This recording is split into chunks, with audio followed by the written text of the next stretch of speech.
Salut à tous et bienvenue dans cette vidéo où nous allons résumer toutes les news officielles et rumeurs qu'on a eu autour de l'univers Marvel durant toute cette semaine. Dans cette vidéo, je vais vous lister toutes les news et vous donner mon avis après chaque news comme d'habitude. C'est parti. Premièrement, il est dit que selon les médias My Time to Shine Hello, il est dit que le personnage de Wanda Maximoff alias la sorcière rouge aurait dû être le méchant principal de la saga du multivers et non Kang le Conquérant. Je pense sincèrement que le personnage de Wanda Maximoff n'est pas fait pour être un méchant. Mais s'il devenait un méchant corrompu par les Dark Horde, avec ce qu'on a vu dans le film Doctor Strange It's a Multiverse of Madness, il aurait dû être un méchant très puissant pour la saga du multivers et même difficile à vaincre. Si Marvel s'était dirigé à rendre Wanda la méchante de la saga du multivers, ça aurait pu être aussi sympa. Mais avec le personnage de Kang le Conquérant, j'ai quand même confiance et j'espère que Marvel fera quelque chose de grand comme l'a fait avec le personnage de Thanos. Voyons voir. Selon les médias de Cosmic Circus, il est dit que le personnage de celui qui demeure qu'on a vu de la saison 1 de la série Loki va revenir pour la saison 2 de la série. Je pense que dans la saison 2 de la série Loki, celui qui demeure va apparaître quand les héros vont décider de visiter la citadelle à la fin des temps. On a vu dans le deuxième trailer les citadelles être détruites. C'est dans cette partie qu'on peut voir les personnages de celui qui demeure dans la série. Mais mis à part ça, je ne vois pas comment les personnages peuvent réapparaître,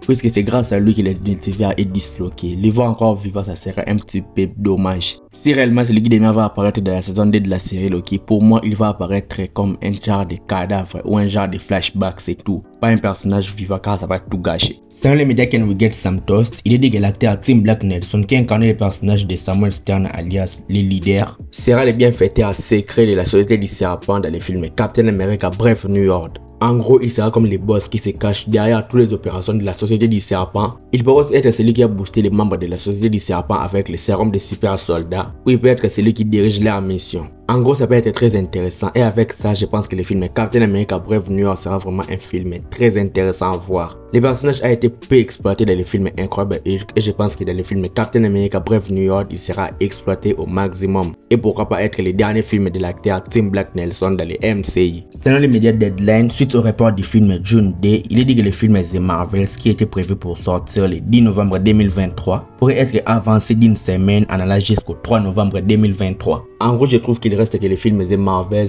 est un petit peu à commande dès qu'il reste les gros blockbusters du fin d'année. Et je pense que Marvel mise trop sur le film The Marvels et je pense que, vu qu'il n'y a pas beaucoup d'attente sur ce projet, le film va beaucoup surprendre. Et j'ai quand même confiance aux réalisatrices Nia DaCosta avec son super travail dans le film The Marvels. Et je pense que le film The Marvels peut surprendre beaucoup de gens et sortir du lot des films médiocres du MCU. J'ai vraiment hâte et le voir être avancé de quelques jours, c'est quand même satisfaisant. Selon les médias My Time to Shine Hello, il dit que le Ghost Rider de Nicolas Cage devrait apparaître dans un futur projet du MCU. Personnellement, je pense que le futur projet où il est susceptible que les personnages de Ghost Rider pourraient apparaître, c'est le film Deadpool 3 ou le film Avengers Secret Wars. Parce que je pense sincèrement qu'avec ces deux films, Marvel va miser gros sur les fanservice, et chose qui peut alors être désavantagée pour les studios. Car comme je dis toujours, je pense vraiment qu'actuellement Marvel mise toujours sur les fanservice pour que les films marchent très bien au cinéma et rapportent gros box-office. Avec de nombreux personnages fanservice que Marvel nous préserve dans l'avenir, je pense que la liste est encore énorme. Et ça, ce n'est que le début. Et personnellement, je pense que ce n'est pas une bonne chose de miser gros sur les fanservice. Faites-nous un bon film, un bon scénario et nous faire apprécier, c'est tout. Ne nous faites pas de fanservice à l'aveugle et qui n'est pas bien au final. Faites-nous un bon film et c'est tout ce qu'on demande.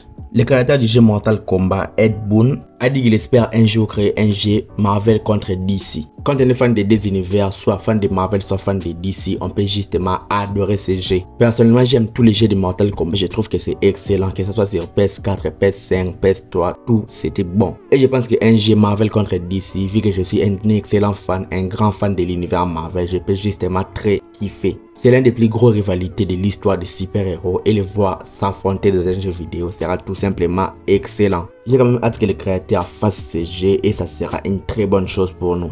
La durée totale de tous les 5 épisodes de la série I Am Groot saison 2 sera de 15 minutes. Et pour rappel, il faut savoir que toute la durée totale de la saison 1 c'était de 16 minutes. Bon, personnellement, je trouve que la série I Am Groot, c'est l'un des projets les plus inutiles du MCU. Pour le voir, vous pouvez regarder ma série sur les projets inutiles que j'ai fait sur le MCU, c'est sur la chaîne. La série I Am Groot, je pense que c'est une perte d'argent, tout simplement, car le projet ne sert à rien. Si ça va servir à Marvel que de vendre des poupées, des figurines, des jouets, etc.